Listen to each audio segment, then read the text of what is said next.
தொடர்ந்து இரண்டாவது வருடமாக வாய்ப்பினை வழங்கிய ஸ்ரீ சுடலை ஆண்டவர் இந்து இளைஞர் மறுமலர்ச்சி மன்றத்தை சேர்ந்த அத்துணை உறுப்பினர்களுக்கும் எங்கள் அன்பிற்கும் பாசத்திற்கும் பெருமதிப்பிற்கும் உரிய அன்பு அண்ணன் தங்கையா ஸ்வீட்ஸ் கணேசன் அவர்களுக்கும் எங்களுடைய இசைக்குழுவின் சார்பில் நன்றியினை தெரிவித்துக் கொண்டு இது 2025 வைப் அப்படின்னு வச்சிருக்காங்க.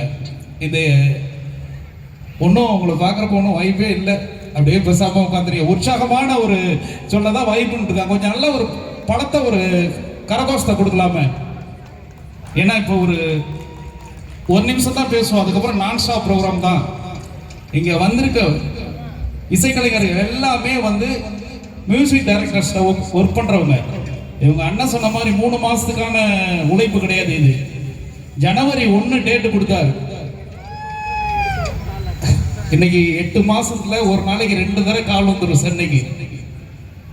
ஏன்னா ஒவ்வொரு சின்ன விஷயத்தையும் இந்த மாதிரி பார்த்து பார்த்து பார்த்து பார்த்து பார்த்து செய்யணும்னு ஒரு காலகட்டத்துக்கு மேலே அவங்கள்ட்ட பயம் வந்துடுச்சு. ஒரு ஆடியோவாக இருக்கட்டும், வேற எதுவாக இருக்கட்டும், போன முறை ஏதாவது ஒரு குறை இருந்ததுன்னா அது இந்த முறை இல்லாமல் இருக்கணும் அப்படின்ட்டு எங்களை உற்சாகப்படுத்தி, எப்படி சொல்றதுன்னு தெரியல, ஒரு சிலையாக்கி வச்சிருக்காங்க. இங்க நாங்க ஒரு பாடம் தான் கத்துக்கிறோம் அவங்கள்ட்ட. எங்களுக்கு தெரியாத எல்லா விஷயங்களும் அவங்களுக்கு தெரியுது. ஆடியோக்காரர் முதற்கொண்டு பயப்படுறாரு.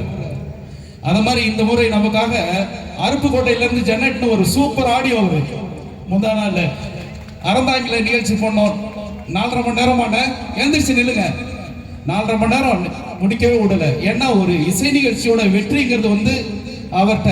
இதுக்கு தமிழ்நாட்டில் உள்ள எல்லா ஆடியோவும் தேர்ந்தெடுத்து கடைசியில நானே ஒர்க் பண்ணி இவர் வேற இடத்துல வாசிச்சதை பார்த்துட்டு அப்புறம் நானும் இவருக்கு இசை நிகழ்ச்சி கொடுத்து அது ஹிட் ஆனதுக்கு அப்புறம் தான் இந்த ஆடியோ போடுறதுக்கே அவங்களுக்கு இங்க வாய்ப்பு கிடைச்சிச்சு. அது மாதிரி போன வருஷம் சுடலை ஆண்டவர் கோயில் எப்போ எங்களுடைய இசைக்குழுவினர்கள் காலடி வச்சோமோ இன்னைக்கு வரைக்கும் தொடர்ந்து பிஸியாக தான் இருந்துட்டு இருக்கோம். நாளைக்கு வத்தலை கொண்டு நிகழ்ச்சி. அவ்வளோ ஒரு சக்தி உள்ள ஒரு தெய்வம்.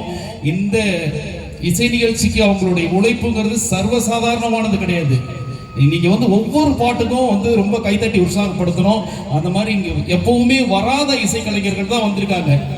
Vijay TV Airtel super singer Nivas ஆகட்டும், பிரபல திரைப்பட பின்னணி பாடகி பூஜா வைத்தியநாதன் ஆகட்டும், அப்புறம் பாத்தீங்கன்னா மாளவிகா சுந்தர் முதல் முறையா அவங்க தமிழ்நாட்டில் கச்சேரிக்கு வர்றாங்க. அதுக்கு அவங்களுக்கு ஒரு நல்ல ஒரு கரகோஷம் கொடுக்கலாம்.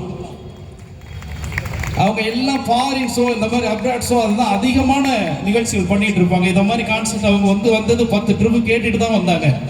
அந்த மாதிரி ஒரு அற்புதமான ஒரு இசை நிகழ்ச்சியை உங்களுக்காக அண்ணன் மட்டும் இல்லை, அவரோட சேர்ந்து அவங்க பசங்களும் சரி. காலையில் 5:30 மணிக்கு திசைநிலை இறங்கினா அண்ணனுக்கு ஃபோன் போட்டால் எடுக்கல அப்படின்னு பார்த்தா 6 மணிக்கு பார்த்தீங்கன்னா அவருடைய சின்ன பையன் கம்பி வாங்குறதுக்கு வராரு. நமக்கு முன்னாடியே விடிய காலையில் எழுந்திரிச்சு ஓடிட்டு இருக்காங்க. நம்ம எங்கே படுத்துட்டோம் அப்படின்னு நினச்சிட்டோம்னா என்னடா நம்ம பாட்டு ஸ்டேஜில் இவருக்காக வேலை பார்த்துட்டு இருக்கோம், அவருக்காக நானும் காலையிலேருந்து நின்றுட்டு இருக்கேன். அந்த மாதிரி சின்ன சின்ன உழைப்பு கூட இவங்கள்ட்ட நம்ம நிறைய கற்றுக்கணும். அவங்களுடைய உயரத்துக்கு, அவருடைய அன்புக்கு எல்லாமே அவருடைய மனசு தான் காரணம். இசையை அந்த அளவு ரசிக்கிறாங்க. இசையும் இறைவன் ஒன்று. அது சொல்லிகிட்டே இருக்கலாம், வார்த்தையே கிடையாது. என்னைக்கும் இங்கே உள்ள